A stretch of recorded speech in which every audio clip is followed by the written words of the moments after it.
A paz do Senhor, graças a Deus, porque Ele é misericordioso e nós estamos na Sua presença nesse momento. Eu dou graças a Deus por mais uma oportunidade que Ele me concede de poder estar comunicando com vocês mais uma vez a palavra de Deus. Dessa feita, nós estaremos prestando aqui postando um comentário da lição de número 14, aí de 30 de setembro de 2018, a última lição desse terceiro trimestre da CPAD, e a lição de hoje tem como título Entre a Páscoa e o Pentecoste. Essa é uma lição maravilhosa que ela vem coroar as demais lições que nós temos tratado sobre o culto levítico, e dessa feita nós estaremos fazendo menção sobre a Páscoa e o Pentecoste, essas duas festas importantes, festas hebraicas. E o título dessa lição ele é muito significativo quando ele nos traz a reflexão entre a Páscoa e o Pentecoste. Ou seja, aquilo que sucedeu entre a Páscoa e o Pentecoste, ou aquilo que nós podemos tirar de lição da Páscoa e do Pentecoste. Sabemos que Jesus ele foi o Cordeiro de Deus que foi entregue, que foi morto, exatamente nesse período daí da festa da Páscoa, e ele ressuscita ao terceiro dia após a sua morte, e ele passa durante um período aqui na terra, alguns dias aqui na terra, e depois da sua ascensão aos céus, ele faz a promessa que enviaria o Consolador, o Espírito Santo, para estar com a igreja, e exatamente essa promessa vai se cumprir exatamente no final ali daquela festa, no ponto culminante da festa de Pentecoste, que era exatamente 50 dias após a Páscoa, e esse final da festa, essa culminância da festa se dá exatamente com a derramada do Espírito Santo, quando muitos estavam ali para esse último dia de celebração, e puderam perceber, puderam experienciar esse mover de Deus no meio da sua igreja, no meio do seu povo, e almas naquele momento também foram alcançadas pelo Senhor. Sabemos, aqui vamos ver no decorrer da lição, que a Páscoa fala exatamente dessa passagem, dessa libertação do povo de Israel do Egito. O Pentecoste, também conhecido como Festa das Semanas, é uma comemoração, uma gratidão, uma festa, semanas de festa, de gratidão a Deus pela colheita. E no final da festa da colheita em Israel, nós temos agora que no mundo espiritual, no dia do Pentecoste, quando encerrava a festa do Pentecoste, naquele dia o Espírito Santo ele desce sobre a vida da igreja, e nós temos ali também uma colheita, porém uma colheita no mundo espiritual, onde ali almas se renderam aos pés do Senhor. E nós temos aqui que os apóstolos, cheios do Espírito Santo, e Pedro ali numa pregação, inaugurando, podemos dizer assim, a igreja com um movimento do Espírito Santo. Nós temos ali também uma grande colheita de alma, onde cerca de 3.000 almas têm um encontro com Deus. E isto é maravilhoso. Portanto, esse é o contexto da lição que nós estaremos tratando em torno desse título, Entre a Páscoa e o Pentecoste. Como já falei, a Páscoa, a expressão em Páscoa, o significado desse termo quer dizer passagem, e é exatamente o que nós estaremos aqui então meditando. Então a Páscoa como sendo uma passagem, essa passagem que remota exatamente tanto a situação em que o povo de Israel se encontrava no Egito, escravos no Egito, e agora eles passavam para a liberdade, ou seja, a passagem da escravidão para a liberdade rumo à terra prometida. Também remete à ideia aqui da Páscoa como uma passagem, remete também ao anjo da morte que iria seria enviado por Deus para poder punir ali os egípcios, primogênitos do Egito, e havia ali então aquela advertência, aquela promessa da parte de Deus que na casa onde houvesse ali o símbolo, ali o sangue do cordeiro passado nos umbrais da porta, o anjo da morte passaria por cima daquela casa e não mataria o primogênito daquela casa. Portanto, a ideia da Páscoa tanto fala da passagem da escravidão para a liberdade, como também nos remete à passagem do anjo exterminador que passava por cima da casa, no caso dos egípcios, dos judeus, dos hebreus, e não matava os primogênitos, no caso do povo de Israel, e havia aquela punição para os primogênitos da casa, no caso dos egípcios, podemos dizer assim, como a Bíblia muito bem nos coloca naquela noite onde Deus trazia a punição. E também, além da ideia do anjo passar por cima, como era um momento de libertação da escravidão do Egito, naquela noite também marcava ali então o êxodo do povo, uma vez que eles seriam libertos, dar-se-ia naquela noite, após a passagem do anjo por as casas dos judeus e a punição nas casas dos egípcios, o povo também naquele momento marcaria, após aquela noite, nós podemos dizer então que marcaria a saída do povo do Egito, porque não dizia ainda naquela madrugada, naquela noite. Portanto, eis aí o sentido de Páscoa, esse sentido de passagem. Passagem da escravidão para a liberdade. Louvado seja o nome do Senhor. E o outro termo aí expresso, que é o Pentecoste, que é exatamente essa menção penta, quer dizer, remete a 50, que é exatamente os 50 dias que sucederam a Páscoa, no caso a festa ali da Páscoa, que comemorava a Páscoa, a libertação do povo do Egito. O texto áureo da nossa lição nos apresenta: cumprindo-se o dia de Pentecoste, estavam todos reunidos no mesmo lugar, ou seja, cumpridos os dias da festa do Pentecoste, esses 50 dias após a Páscoa. Então estavam todos reunidos no mesmo lugar, mesmo porque Jesus havia dado uma determinação para os seus discípulos que eles não se ausentassem do cenáculo, mas que eles aguardassem a promessa, e em cumprimento, em obediência à promessa, a ordem de Jesus, e no aguardo da promessa, todos estavam ali no cenáculo, reunidos no mesmo lugar. E aqui o texto aí de Atos 2, versículo 1 e o verso 4 nos diz que, cumprindo-se os dias de Pentecostes, estavam todos reunidos no mesmo lugar. E todos foram cheios do Espírito Santo e começaram a falar em outras línguas, conforme o Espírito Santo lhes concedia que falassem. Louvado seja o nome do Senhor. Então temos aqui então um relato do cumprimento da promessa de Jesus, que era a descida do Espírito Santo, exatamente quando se cumpriu os dias da festa de Pentecoste. Aí a verdade prática nos traz a seguinte informação: sem a Páscoa não há Pentecoste, e sem o Pentecoste a Páscoa perde sua eficácia. Somente a redenção em Jesus Cristo, que está junto ao Pai, traz o derramamento do Espírito Santo.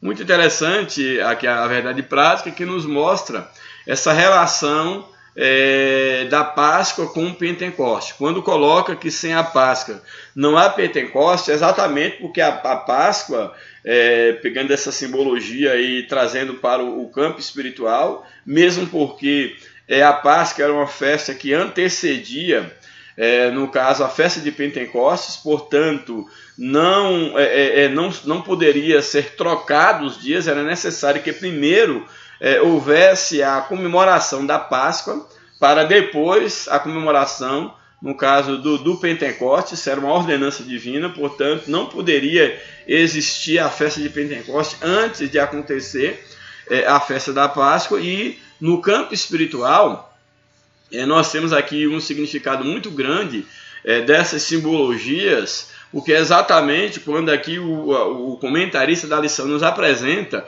a verdade prática, dizendo que sem a Páscoa não há Pentecoste, é exatamente por quê? Porque a Páscoa nos fala exatamente da libertação. E o Pentecoste, no caso, trazendo a ideia, o momento, o dia em que marcou a descida do Espírito Santo, o Espírito Santo veio descer exatamente sobre aqueles que foram libertos por Cristo. Então isso é muito significativo, porque a Páscoa simbolizava a libertação do povo do Egito, e no mundo espiritual, a Páscoa simboliza exatamente a libertação do homem do pecado para Deus. Então, uma vez que o homem ele é liberto do pecado, isso simbolizado na Páscoa, o Espírito Santo de Deus, que simboliza aí o dia do Pentecoste, o final do dia do Pentecoste, o Espírito Santo de Deus então desce sobre a vida desse homem que foi liberto pelo pecado. É claro que temos que entender que o próprio ato da libertação já é um ato do Espírito Santo. É o Espírito Santo que liberta o homem do pecado, e esse mesmo Espírito que enche o homem da sua graça, do seu poder. Então aqui nesse aspecto aqui que o comentarista nos apresenta, quando ele coloca que sem a Páscoa não há Pentecoste, é que sem a libertação não há presença de Deus na vida. Uma vez que o Pentecoste nos remete à presença do Espírito Santo, ao derramar, ao encher do Espírito Santo, é impossível ser cheio do Espírito Santo sem antes não ser liberto por Cristo. É necessário que primeiro o homem seja liberto por Deus, para que então, liberto do pecado, livre do pecado, ele possa ser templo e morada do Espírito Santo. Então é nesse sentido que nós temos que entender o que nos é proposto aqui na verdade prática, que sem a Páscoa não há Pentecoste, ou seja, sem a libertação não há a unção do Espírito. Sem a libertação não há o enchimento do Espírito, mesmo porque a própria obra do Espírito Santo começa com a libertação, e à medida que a pessoa é liberta, ela é cheia da graça de Deus. E também, sem o Pentecoste, a Páscoa perde a sua eficácia. Em que sentido nós podemos aplicar isso aqui? Exatamente porque a ideia aqui, quando é colocado que sem o Pentecoste a Páscoa perde a sua eficácia, em termos espirituais, nós vamos ver o quê? Que é necessário que o homem seja liberto e liberto para alguma coisa. Ele é liberto para Deus. E a ideia dele ser liberto, a obra não para simplesmente no fato do homem ter tirado do mundo, ter sido separado do mundo. O processo da salvação, no âmbito da santificação, ele tem o âmbito do tirar, do separar para.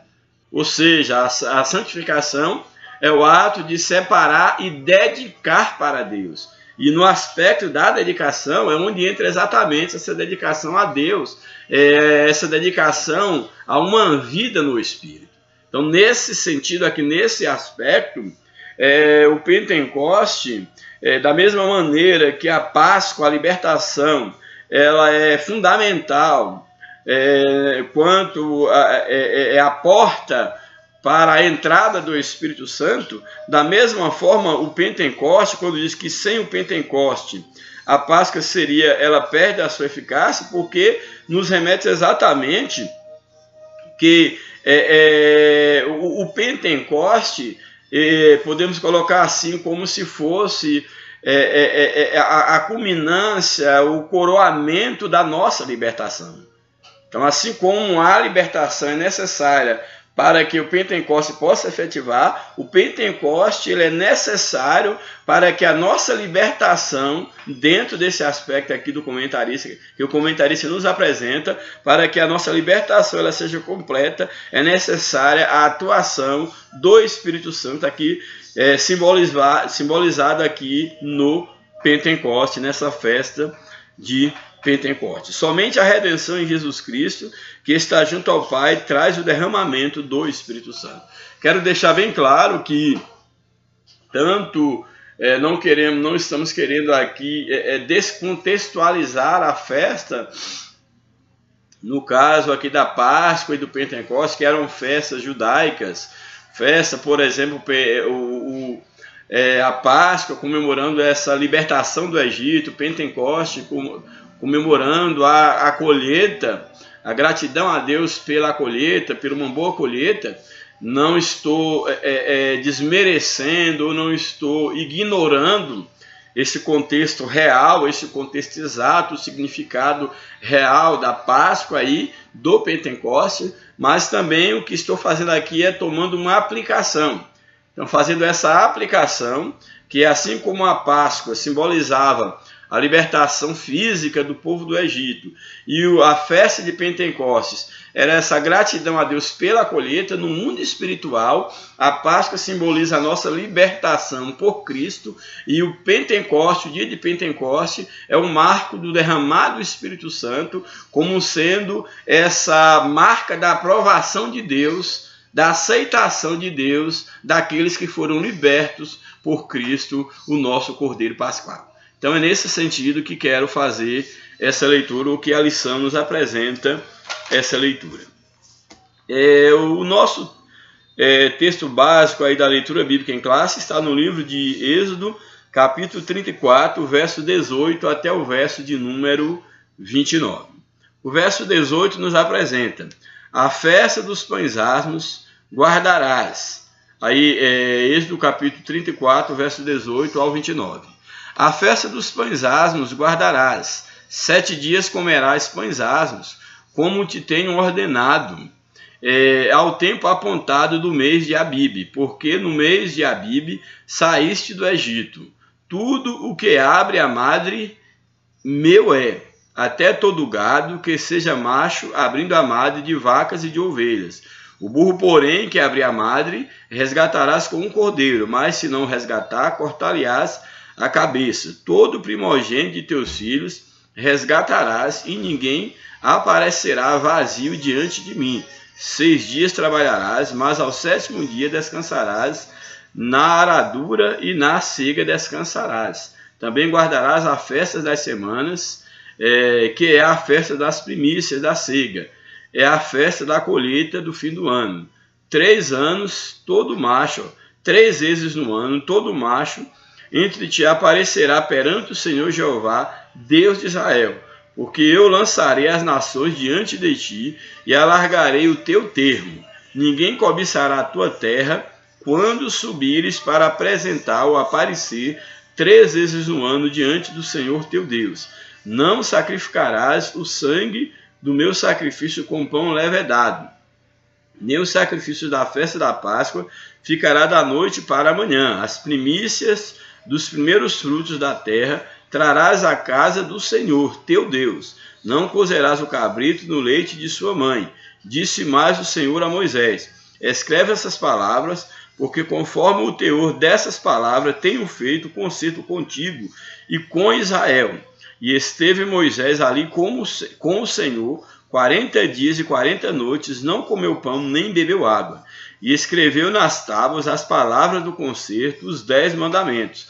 E aconteceu que, descendo Moisés do monte Sinai, e Moisés trazia as 2 tábuas do testemunho em suas mãos, quando desceu do monte, Moisés não sabia que a pele do seu rosto resplandecia depois que o Senhor falara com ele. Então nós temos aqui essa ordenança do Senhor dada ao seu povo por intermédio de Moisés, todas essas ordenanças para que se guardasse, que se comemorasse a festa da Páscoa, a festa do Pentecoste e a entrega da lei dos 10 mandamentos que o Senhor dera a Moisés. E diante da presença de Deus, o texto nos apresenta que Moisés ele é tomado pela glória de Deus, e ao descer da presença de Deus, o seu rosto ele brilhava a ponto de que, num dado momento, tiveram que colocar um véu no seu rosto, porque o povo não conseguia olhar para o rosto de Moisés. Tamanha era a glória de Deus na vida de Moisés, que recebera do Senhor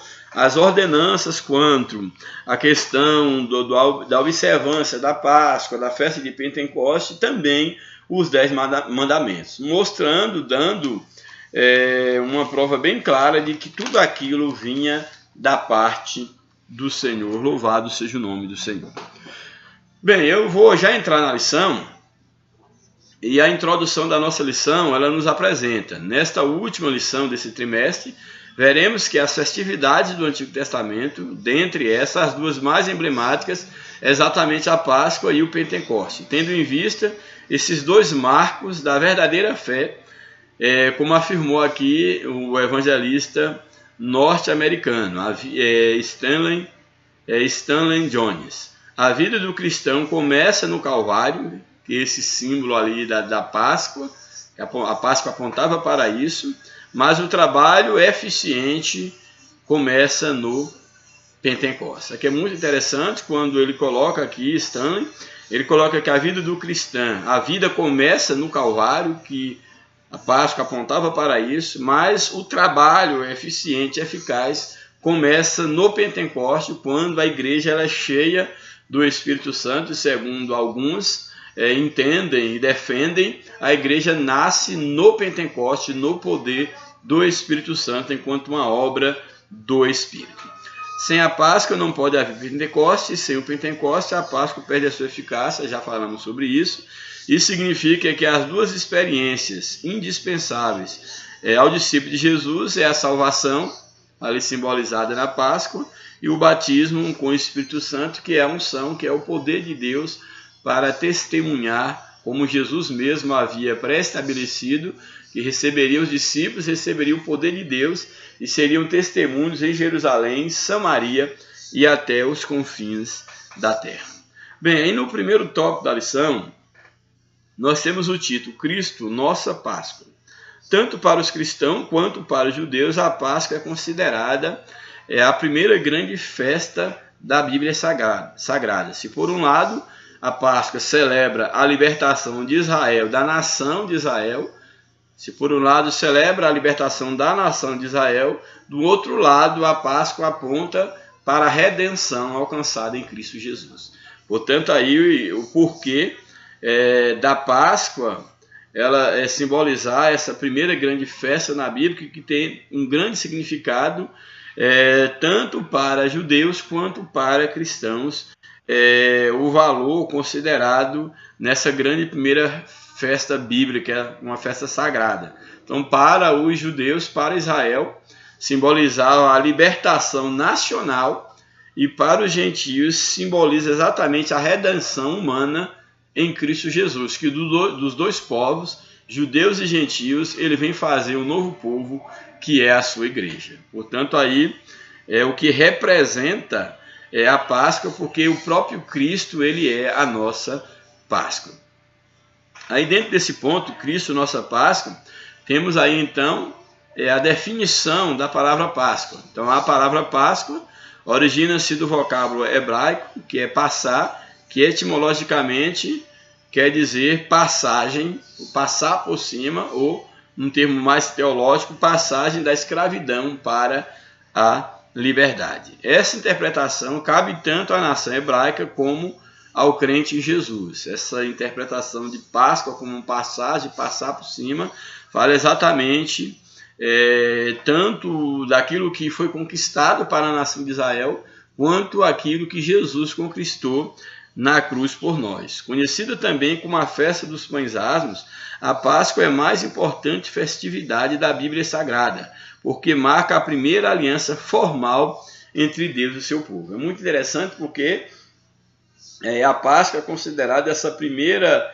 festa sagrada e que marca a primeira aliança formal entre Deus e o seu povo. Foi nessa celebração da Páscoa que Deus faz uma aliança com o seu povo, pedindo a eles que sacrificasse ali um cordeiro, que passasse o sangue ali nos umbrais das portas, que se fizesse pães asmos, pães sem fermentos, com ervas amargas, que simbolizava exatamente aquela separação para Deus, a amargura que eles haviam passado ali no Egito, e Deus então faz um pacto com o povo ali, através ali da instituição dessa festa que é a Páscoa, que serviria de um memorial perpétuo entre Deus e o seu povo. E nós vimos exatamente que a Páscoa simbolizou exatamente essa vitória, essa passagem onde Deus passa por cima no sentido de não destruir o seu povo, e ao mesmo tempo essa passagem da escravidão para a libertação. E isso, é claro, tem a aplicação no nível espiritual, como já falei a princípio, que é exatamente esse momento também que Deus, através de Cristo Jesus, ele faz uma aliança com o homem, tirando da escravidão do pecado para poder trazê-lo para o reino do seu amor. Louvado seja o nome do Senhor.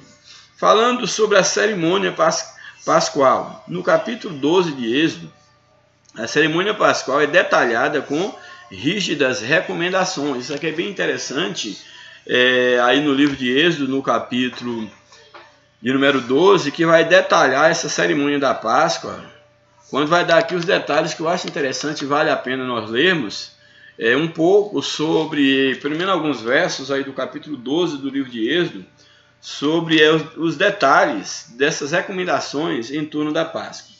Aí Êxodo, no capítulo 12, o verso 1 a seguir nos diz assim: E falou o Senhor a Moisés e a Arão na terra do Egito, dizendo: Este mesmo mês vos será o princípio dos meses, este vos será o primeiro dos meses do ano. Falai a toda a congregação de Israel, dizendo, aos 10 deste mês, tomam cada um para si um cordeiro, segundo a casa dos pais, um cordeiro para cada casa.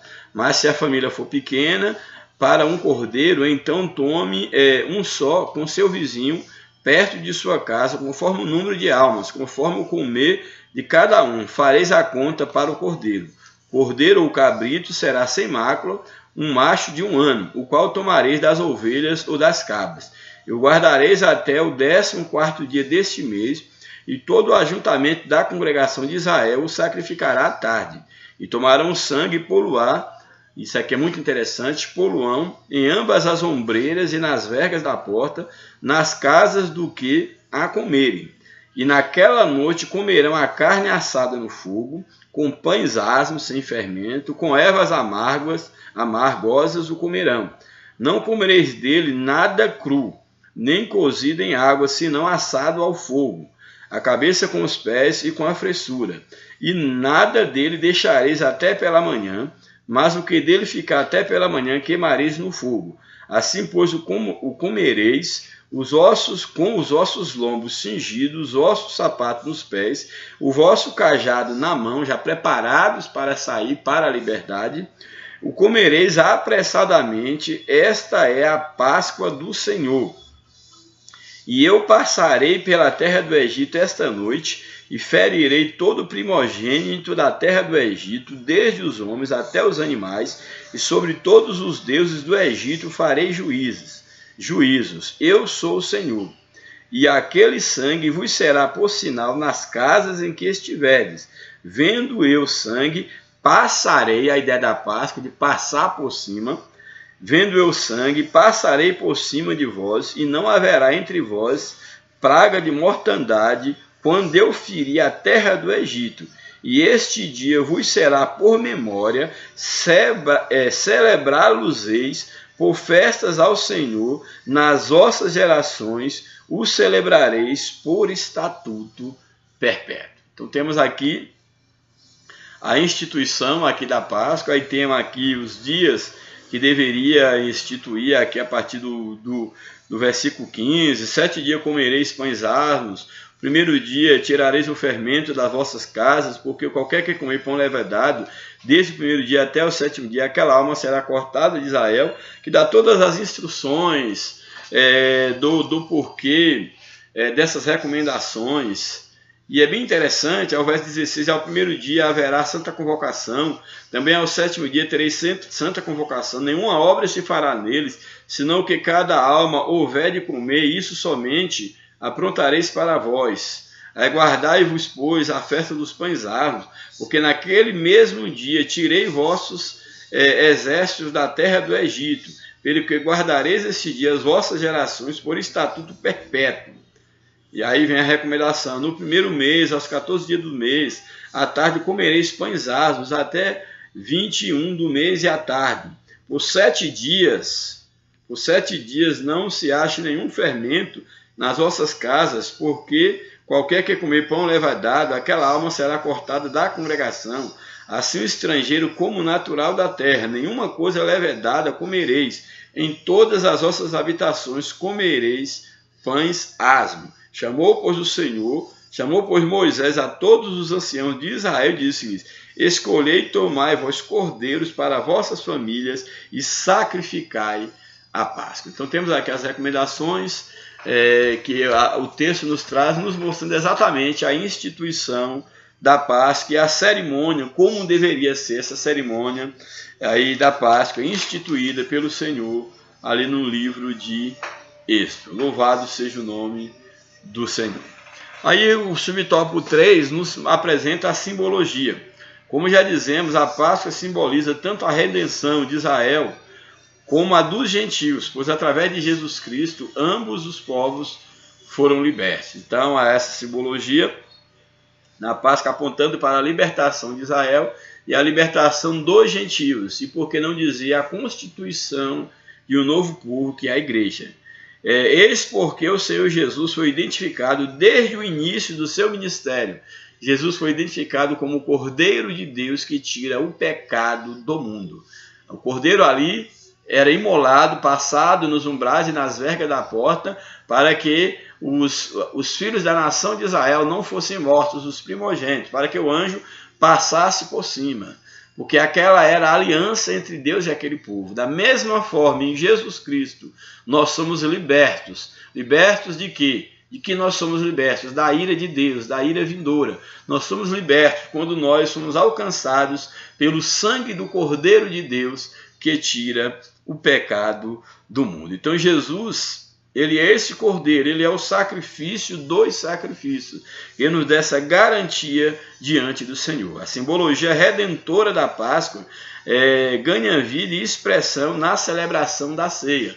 Quando nós celebramos a ceia do Senhor, essa simbologia da Páscoa ganha uma significação, porque ela nos traz à memória aquilo que Cristo fez por nós. Levemos em conta também que o Senhor Jesus, ele foi crucificado durante a celebração da Páscoa e ele é o nosso Cordeiro Pascual. Louvado seja o nome do Senhor para sempre.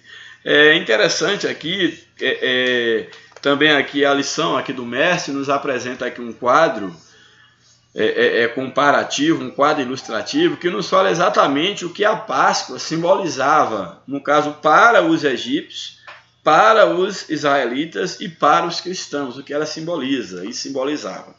Nós temos aqui que para, no caso, os egípcios, a Páscoa significava exatamente o juízo de Deus sobre o Egito. Por quê? Porque na noite em que foi instituída a Páscoa, foi exatamente a noite que marcou o juízo de Deus contra aquela nação. Quando, depois de vários momentos de Deus ter falado com o faraó para que pudesse libertar o seu povo do Egito e ele endureceu o seu coração, nós temos agora que Deus manda algumas pragas sobre o Egito. Já havia acontecido 9 pragas, e a 10ª praga era exatamente, marcaria um tempo, um momento de sofrimento na história do Egito. Então nós temos que o momento, a Páscoa, simbolizou exatamente a morte de todos os primogênitos do Egito, desde os animais até o primogênito do faraó.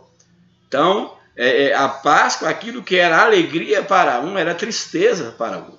Então, para os inimigos do povo de Deus, para, no caso, os egípcios, a Páscoa significava exatamente o juízo divino sobre aquela nação. Para os israelitas, a Páscoa simbolizava exatamente a saída do Egito, simbolizava a sua passagem para a liberdade. Então, enquanto para os egípcios a Páscoa era o castigo, o juízo de Deus, para a nação de Israel era a libertação do jugo dos egípcios, do jugo da escravidão, era o passaporte para a liberdade. E para os cristãos a Páscoa, ela simboliza exatamente a passagem da morte dos nossos pecados para a vida em Cristo Jesus. Então isso simboliza a Páscoa para nós. Essa passagem da morte para a vida, para uma vida de santidade ao lado de Jesus. Louvado seja o nome do Senhor para sempre. E aí nós temos na sequência da lição, temos o ponto 2 da lição, que é exatamente o Pentecoste, a festa das primícias. Então vimos aqui a Páscoa, que era essa comemoração da libertação, E agora o Pentecoste, que é essa festa das primícias, das colheitas, essa festa das semanas, que já é um outro contexto, é um contexto de celebração, de alegria por aquilo que Deus fez, pela bênção de Deus derramada na colheita, pela bênção de Deus derramada sobre a nação. Sem a Páscoa não pode haver Pentecoste. Isso significa que sem a experiência pascal, sem a experiência da libertação, as primícias não têm qualquer significado diante de Deus. Por exemplo, como comemorar a bênção estando na escravidão? Então a bênção é exatamente em decorrência da libertação, que é aqui configurado na Páscoa. Então por isso que aqui esse comentário, que sem a Páscoa não pode haver Pentecoste. Isso significa que sem a experiência pascal, as primícias não têm qualquer significado diante de Deus. Ou seja, o sangue do Cordeiro é imprescindível à nossa redenção. Ou seja, sem o sangue de Cristo não há celebração no mundo espiritual, não é festa, não há salvação sem a cruz de Cristo. Definição de Pentecoste.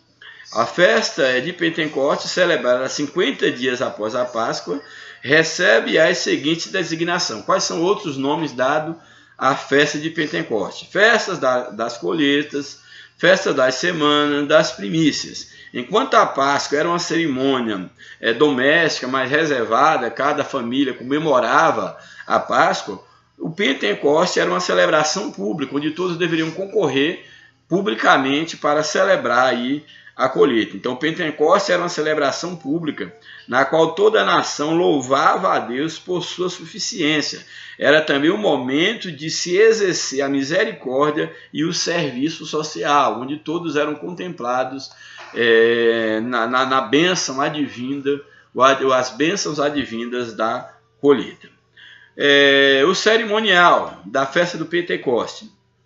Em santa convocação, na qual todos deveriam apresentar-se a Deus de forma jubilosa, era um momento de alegria. Israel apresentava-se a Deus, apresentava as primícias da sua colheita. A cerimônia tinha início no exato instante em que a foice punha-se a ceifa. Quando começava a ceifar a colheita, iniciava-se então a festa do Pentecoste. No momento mais solene da festa, o adorador ele movia um molho perante o Senhor, como um símbolo da gratidão daquela colheita advinda da parte de Deus. Então, o molho da colheita era, nesse momento, o ápice maior da celebração. Um molho era movido diante do Senhor, como uma forma de gratidão pela bênção de Deus sobre a colheita. A simbologia dessa festa. Para nós, pentecostais, as primícias representam as almas que, através do Evangelho e das missões, apresentamos ao Senhor Jesus Cristo. Aliás, ele mesmo comparou ganhar almas como semear a semente, o semear e o ceifar. A Bíblia nos traz a parábola do semeador, que só é semear, e aquilo ali exatamente simbolizava, o semeador era Deus, era Jesus, que trazia a mensagem, e um papel, uma função que cumpriu a igreja. Essa função de ser ganhador de alma, de semear a semente da palavra de Deus e colher almas no mundo espiritual. Então, da mesma maneira que a festa de Pentecoste era uma celebração pela grande colheita, nós temos aqui um marco do Pentecoste como aquele momento onde Deus capacita os seus, capacita a sua igreja para empreender uma colheita de almas para o reino de Deus. Louvado seja o nome do Senhor para sempre. O último tópico da nossa lição, o dia de Pentecostes. Se o Senhor Jesus Cristo não tivesse sido imolado como nosso Cordeiro Pascal, aquele dia de Pentecoste em Jerusalém não teria qualquer sentido para nós gentios.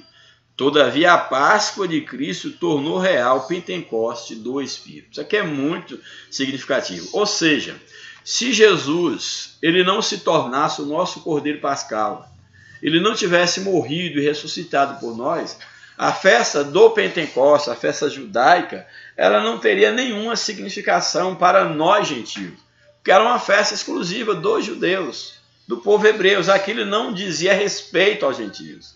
Então, o que tornou significativo a festa do Pentecostes para nós é porque Jesus ele se ofereceu como a nossa Páscoa, o nosso Cordeiro Pascal, ele se ofereceu, ele morreu, ele ressuscitou e ele cumpriu então com a promessa da nossa libertação, ou seja, com o selar da nossa libertação após sua morte e ressurreição.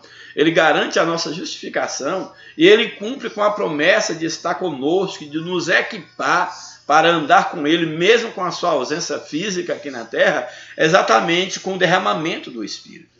O derramamento do Espírito era o selo, era a confirmação da promessa que Jesus havia dado à igreja e de que estaria com ela, conosco, com a igreja, todos os dias até a consumação do século. Então é significativo nós analisarmos por esse ângulo que se o Jesus Cristo não tivesse sido imolado enquanto cordeiro, se ele não tivesse sido a nossa Páscoa, o Pentecoste nada representaria para nós. Havia uma representação da Páscoa para os judeus e do Pentecoste para o judeu como uma festa religiosa para aquela nação.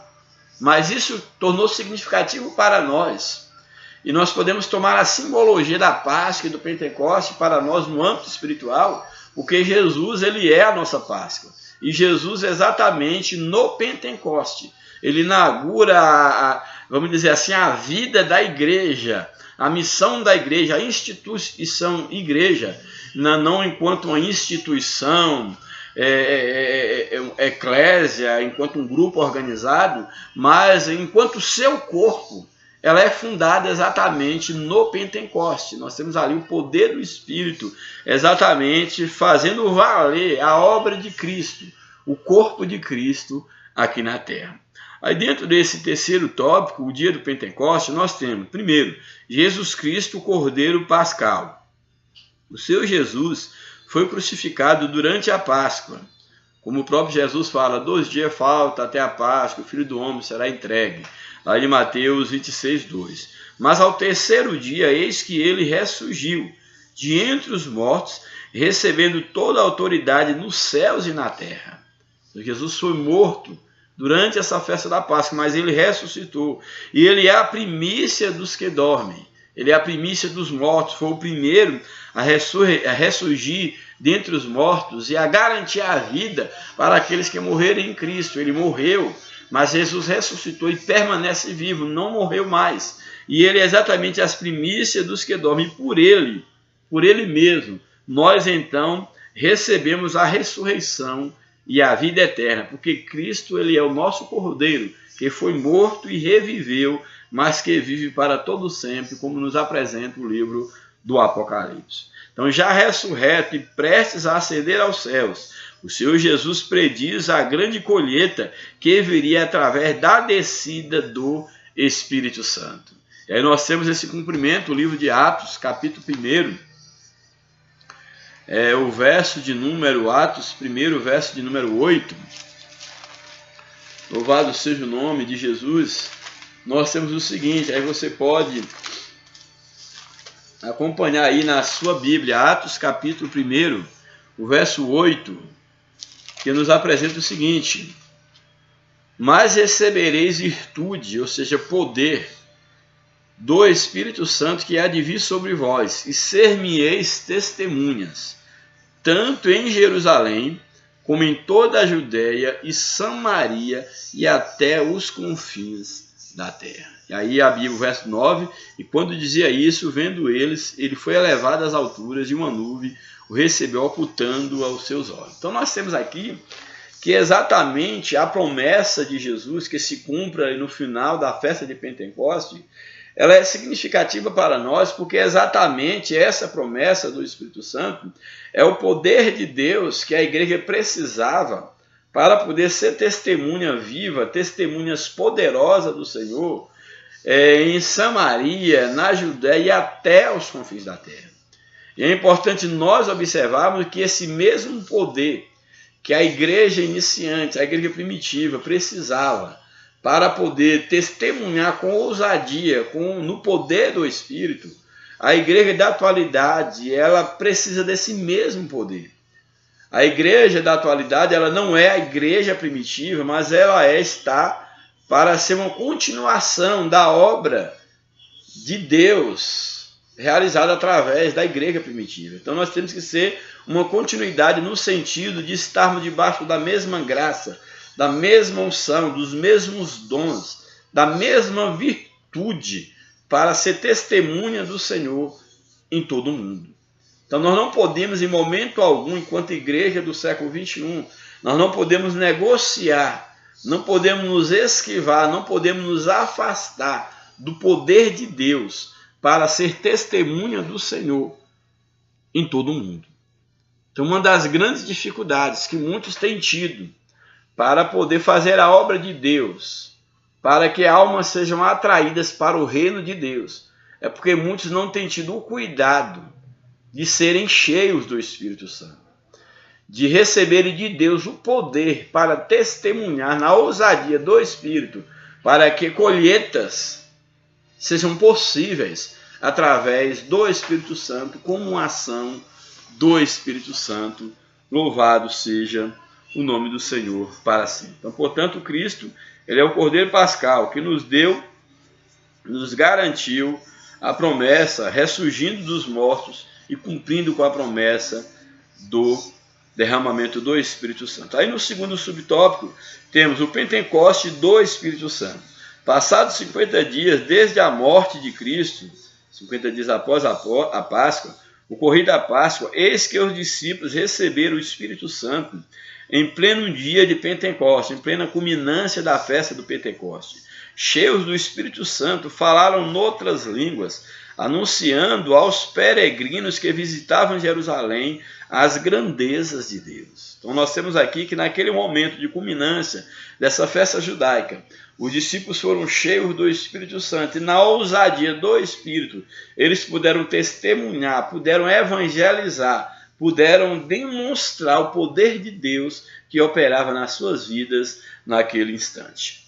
Aí o subtópico 3 e o último da lição nos apresenta as primícias da igreja cristã. Nesse momento do Pentecoste, desse selar, ali no último dia do Pentecoste, nesse momento, levanta-se Pedro, que foi cheio do Espírito Santo, cheio da graça. Então levanta-se Pedro com os demais apóstolos e proclama o Evangelho de Cristo. E como resultado de sua mensagem, quase 3.000 almas se converteram. Então imagine uma conversão de quase 3.000 almas através de homens que pouco tempo atrás fugiram, correram, esconderam-se, com medo de encarar o povo, de encarar os inimigos da cruz, os inimigos de Cristo, com medo da própria multidão. E agora eles recebem uma dinamis, eles recebem agora um poder que dá a eles ousadia, e com ousadia eles falam do reino de Deus. Eles falam dos mistérios do reino de Deus. E naquele momento, não eles, mas o poder do Espírito na vida deles, na vida da igreja que ali nascia, eles puderam falar o coração de quase 3.000 almas que se dobraram reconhecendo Jesus como Salvador. E é interessante que tinha-se aí apenas o início de uma colheita que perduraria, que perdura até o fim dos tempos, até quando Jesus vier arrebatar o seu povo, vier instalar o seu reino milenial. Essa colheita ela continua surtindo efeito como uma obra do Espírito Santo. Então nós temos aí, isso é maravilhoso, essas primícias da igreja, exatamente as primícias da igreja, ela nasce exatamente de uma ação do Espírito Santo. Então a igreja ela nasce no Pentecoste, ela nasce como obra do Espírito, ela tem que permanecer como obra do Espírito e ela há de subir para estar com Cristo também pela ação do Espírito Santo. Louvado seja Deus. Dessa forma, as primícias da igreja primitiva são apresentadas a Deus, no caso ao Deus Pai, como uma obra do próprio Espírito Santo. Louvado seja o nome do Senhor para sempre. E aí a nossa conclusão nos apresenta: sem a Páscoa, o Pentecoste seria impossível, já falamos, e sem o Pentecoste, a Páscoa não teria sentido, não faria sentido. Não podemos esquecer nossas raízes pentecostais, aqui uma afirmação. Não podemos esquecer nossas raízes pentecostais, ou seja, não podemos esquecer que a igreja é uma obra do Espírito Santo. Ela nasceu nessa simbologia do fogo do Espírito Santo. E nós não podemos esquecer a nossa identidade, não podemos esquecer a nossa raiz, não podemos esquecer, eu sempre gosto de dizer isso, não podemos esquecer que igreja é uma obra do Espírito Santo. A igreja ela tem o seu lado institucional, sim, como ela é composta de pessoas que fazem parte de uma sociedade, pessoas de carne e osso, ela precisa se organizar enquanto uma instituição. Mas antes de ser uma instituição ou acima de uma instituição, é necessário que nós entendamos que a igreja é uma obra espiritual. Ela é o corpo de Cristo.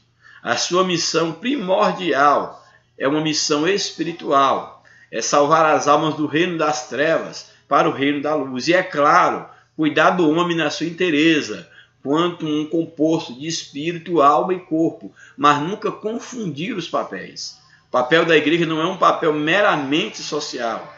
A obra social, o cuidado com o corpo, com a vida social, é necessário, tudo isso sim, mas como uma consequência, como resultado de uma atuação maior, como desdobramento de uma obra maior, que é a obra na alma, no espírito, a salvação do homem, o encontro do homem com Deus. Então não podemos esquecer das nossas raízes pentecostais, que jamais deixemos de proclamar que Jesus Cristo batiza com o Espírito Santo e com fogo, aqui o comentarista nos coloca. Somente assim, na virtude do Espírito Santo, dentro em breve apresentaremos uma grande colheita ao Senhor da seara, em nosso país, na América Latina, na África, na Europa, enfim, até os confins da terra. A igreja, ela só pode alcançar a sua missão, ela só pode alcançar os seus objetivos. A igreja, só é possível a igreja cumprir cabalmente com a sua missão, se ela nunca abrir mão, se ela nunca vier a esquecer que ela é uma obra do Espírito Santo, que ela deve viver na total dependência do Espírito Santo para cumprir com a sua missão aqui na terra. Que Deus nos abençoe, que Deus nos ajude. Nós estamos aí então encerrando por hoje aí uma série de 14 lições nesse trimestre. Geralmente são 13 lições, mas nesse trimestre nós tivemos 14 lições, onde nós tivemos aí a oportunidade de estudar sobre adoração, santidade e serviço, os princípios de Deus para a sua igreja em Levítico. Então por aqui nós estamos encerrando. Aí durante esse trimestre nós vimos a lição de número 1, nos apresentou Levítico, a adoração e o serviço ao Senhor. Nós abordamos aqui sobre a questão da adoração no culto levítico. Aí quem acompanhou teve a oportunidade de conhecer um pouco sobre o culto levítico. Quem não acompanhou também pode fazê-lo através de todos os vídeos que nós postamos aí no caso no canal. Todas as lições estão aí disponíveis, não só desse trimestre, mas de outros trimestres passados. Já há mais de um ano que eu tenho feito esse trabalho. Aí nós já temos aí mais de 80 vídeos que podem ser acompanhados. E aí eu aproveito para agradecer a você que tem acompanhado o nosso trabalho e aqueles que quiserem estar divulgando como são temas da palavra de Deus e não envelhece, não perde a validade. A gente passa de lição de um trimestre para o outro, uma lição, ela acaba assim o seu ciclo, mas o conteúdo, a temática, uma temática bíblica, ela tem validade e, por que não dizer, infinda, até quando a igreja estiver aqui na terra, a razão de ser da pregação da palavra de Deus. Então nós temos aí, e você pode acessar a todos esses vídeos. Então a primeira lição, só recapitulando, foi Levítico, adoração e serviço ao Senhor. A segunda lição, a beleza e a glória do culto levítico, e o que fazia esse culto ser belo e ter a sua glória era a própria presença de Deus, a própria aceitação de Deus deste culto, porque nenhum culto tem beleza, nenhum culto tem glória se não tiver a presença de Deus, a presença do Espírito Santo. Então é a presença de Deus que faz a diferença, é a presença de Deus que torna um culto belo, que torna um culto glorioso, que torna um culto agradável. Na terceira lição, os ministros do culto levítico, também nós abordamos aqui, que da mesma forma que é importante o culto, não existe culto sem aqueles que ministram o culto. E Deus levantou homens, sacerdotes, sumo sacerdote, pessoas que se ocuparam, foram escolhidas, capacitadas, instruídas por Deus para exatamente serem os ministros deste culto, para representar o povo diante de Deus e trazer a glória de Deus para o meio do seu povo. Portanto, essa foi a temática, aí o título da lição número 3, os ministros do culto levítico. A lição de número 4, a função social dos sacerdotes, foi uma lição também muito importante, que vale a pena revê-la, quando nós falamos da missão dos sacerdotes, que eles tinham uma missão espiritual, de ensinar o povo a palavra de Deus, de conduzir o povo para Deus, mas também os sacerdotes tinham uma missão social, uma missão de um médico clínico, no sentido de acompanhar a doença, e especificamente a gente falou nesse momento aqui, desse contexto, em relação à lepra, que era o grande mal dentro daquele contexto. Havia também uma função ali sanitária, da questão de cuidar da higiene, da inspeção das casas, até uma função em termos da construção civil, que também sacerdotes, também eles acompanhavam essa questão da segurança das casas, da construção. É claro que não eram só os sacerdotes, havia vários sacerdotes, cada um no seu turno, no seu tempo. Então nós temos aqui que havia também essa função social dos sacerdotes, que também remete à função social da igreja, como novo sacerdote de Cristo, como sacerdotes de Cristo. Nós temos também essa missão social. A lição número 5 fala sobre a santidade ao Senhor, que era uma marca do culto. O próprio sumo sacerdote, ele trazia na mitra uma inscrição sobre a sua testa, escrito santidade ao Senhor, que ele era consagrado ao Senhor, e uma vez que ele era dedicado ao Senhor, ali também estava o povo sendo dedicado ao Senhor. Isso nos remete tanto à santidade de Deus, como à necessidade de nos colocarmos diante de Deus como santos, separados e dedicados para Ele. Nós vemos então nessa lição aí de número 5, a lição de número 6, a doutrina do culto levítico, mostrando que havia toda uma doutrina.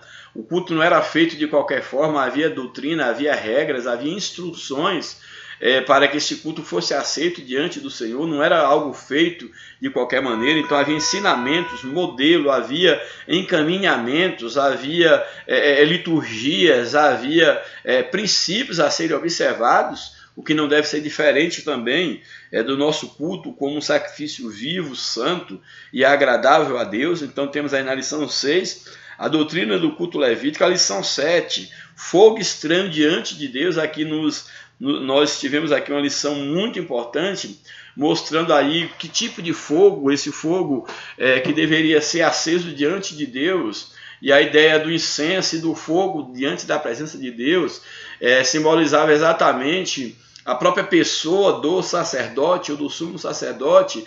Era uma simbologia do próprio Deus entre o povo e do povo sendo aceito diante do Senhor.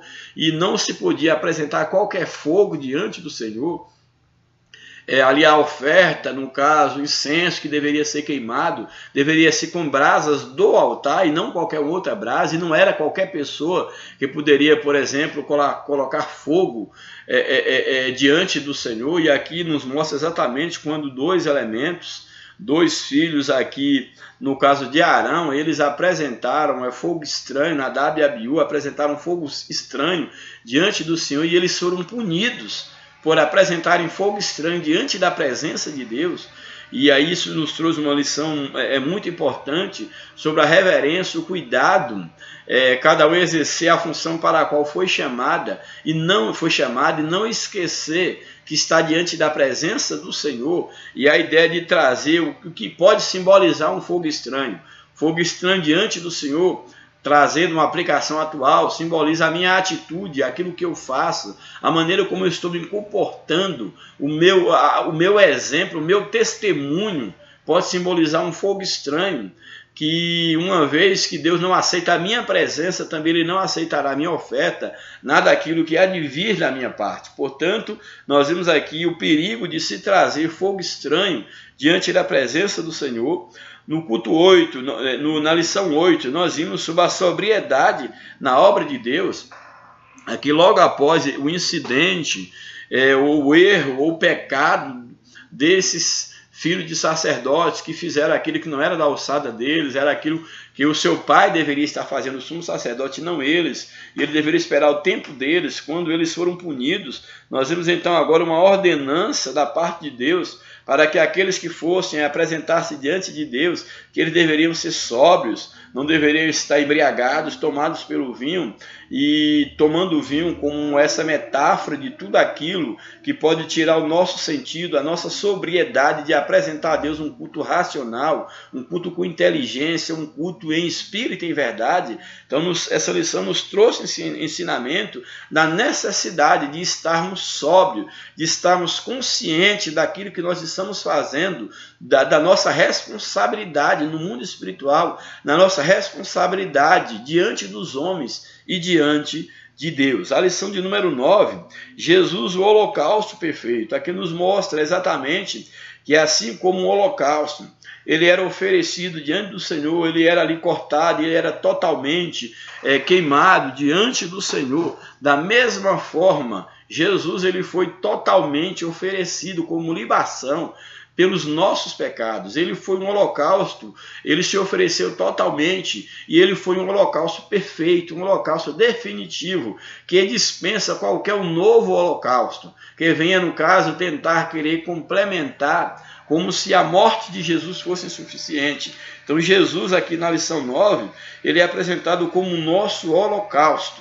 Ele é o sacrifício, ele é o holocausto perfeito, oferecido uma vez por todas diante de Deus. Na lição de número 10, nós vimos ofertas pacíficas para um Deus de paz. Aqui nessa lição nós aprendemos a necessidade de trazermos ofertas pacíficas, voluntárias, para um Deus de paz, ofertas que simbolizam essa nossa relação, essa nossa liberdade, esse nosso reconhecimento, essa nova vida que nós temos adquiridos através do sangue de Cristo. Então, assim como havia essas ofertas pacíficas de gratidão, essas ofertas de paz e voluntárias diante do Senhor, da mesma forma, nós temos que trazer o nosso culto, a nossa gratidão, a nossa oferta diante da presença de Deus. Louvado seja Deus.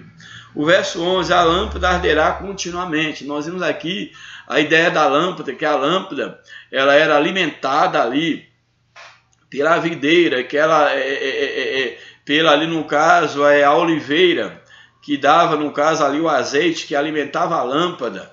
E nós vimos, é bem interessante naquela simbologia que nós vimos, quando as lâmpadas eram alimentadas pelo um azeite que havia, no caso, no candeeiro, ali no candelabro, e esse candelabro ele era alimentado pelo o azeite da videira, da oliveira. E nós sabemos que o próprio Jesus ele é exatamente a oliveira verdadeira na qual nós somos enxertados. Então, para que nossa luz ela venha brilhar, para que o fogo possa arder, para que a lâmpada ela possa arder continuamente, é necessário que nós estejamos recebendo, sendo alimentados da seiva, da oliveira que é Jesus Cristo, que é aquele que nos dá a vida, é aquele que brilha em nós. E nesse momento aqui, lembro que dentro de um contexto eu pude colocar que Jesus ele é o nosso sol da justiça, e nós como luas, ou como lua, e a lua é um astro que não tem luz própria, que reflete a luz do sol. Nós temos que receber a luz do sol da justiça em nossa vida para que nós possamos brilhar. Nós não conseguimos brilhar, nossa lâmpada ela não brilha se nós não recebermos o azeite da oliveira verdadeira, da videira verdadeira, que é Jesus. Então Jesus é o azeite que nos enche, o azeite que nos alimenta. Ele é exatamente essa oliveira verdadeira na qual nós temos que estar enxertados, recebendo a sua seiva, para podermos estar brilhando, mesmo porque o livro do Apocalipse diz que Jesus ele passeia entre os candeeiros, quer dizer, entre a igreja, e a igreja precisa receber exatamente a luz de Cristo para ela poder brilhar como luz no mundo. A lição de número 12, nós vimos os pães da proposição. nós vimos aqui toda essa simbologia que esses pães, 12 pães, eram levantados, eram colocados diante da mesa da presença, esses pães também chamados de pães da presença, que simbolizavam exatamente o povo sendo colocado diante da presença de Deus.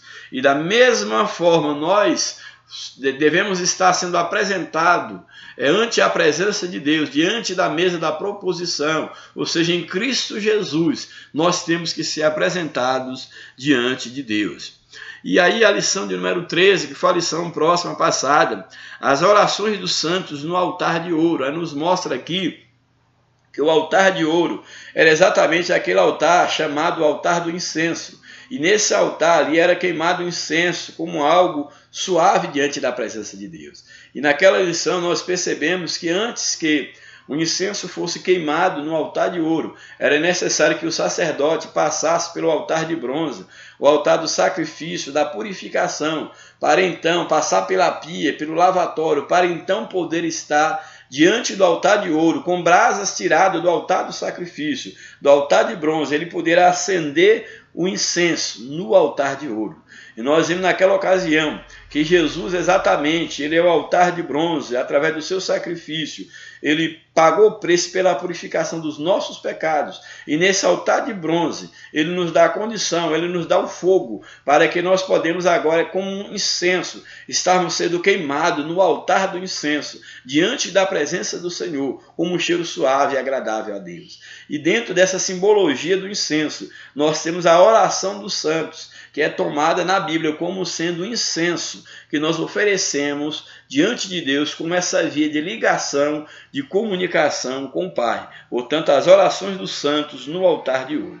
E finalmente hoje nós vimos entre a Páscoa e o Pentecostes, mostrando que Jesus, ele é a nossa Páscoa, assim como a Páscoa simbolizava a libertação do povo do Egito, e o Pentecostes, essa comemoração da colheita, Jesus, ele é a nossa Páscoa, ele é a nossa libertação, e ele nos deixou a promessa do Espírito Santo, e no dia de Pentecostes ele nos encheu com o selo da promessa, e sendo assim, uma grande colheita foi realizada e tem sido realizada no mundo espiritual. Então que Deus nos abençoe, que Deus nos ajude, e o Espírito Santo de Deus, ele continue falando no vosso coração. Eu espero que essas lições elas tenham servido de um grande meio didático, de ensinamento, de instrução, de fortalecimento da tua fé, que você permaneça diante da presença do Senhor e continue acompanhando o nosso trabalho. A partir da próxima semana já estaremos postando novos comentários do quarto e último trimestre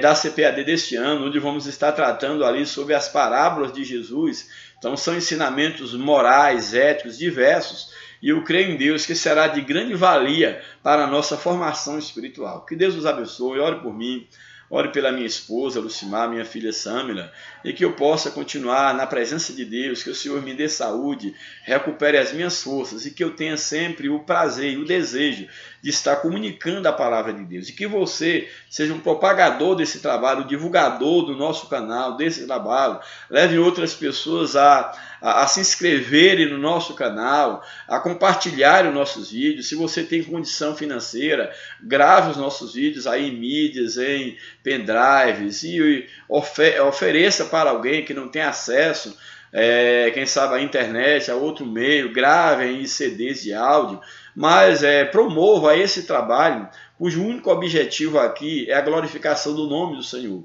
Não ter nenhuma pretensão no sentido de estar querendo ganhar dinheiro, mesmo porque é um trabalho um tanto quanto mais, não vou dizer seleto, mas acaba sendo para um púlpito seleto, pois devido à extensão dos vídeos, o caráter de aula, muitos infelizmente não têm afinidade, não têm apetite para isso, inclusive o número de inscritos ainda é muito pouco, em média de 150 e poucos inscritos. Bom seria que muitos se inscrevessem e divulgassem o trabalho, mas eu confesso que na minha preocupação não é ter inscrito para, quem sabe, através disso está sendo um meio de ganhar dinheiro. Inclusive nem registrei nesse sentido para estar ganhando alguma coisa, mas eu tenho disponibilizado o meu tempo, a minha pouca capacidade para fazer um trabalho cujo único objetivo é o esclarecimento à luz da palavra de Deus, dentro das minhas limitações, é claro. Mas que Deus nos abençoe. Espero contar com as suas orações, com as suas críticas, com opiniões, sugestões, e que Deus continue te abençoando de maneira poderosa. Em nome de Jesus, um grande abraço, muito obrigado, em nome de Jesus. A paz do Senhor e até a próxima.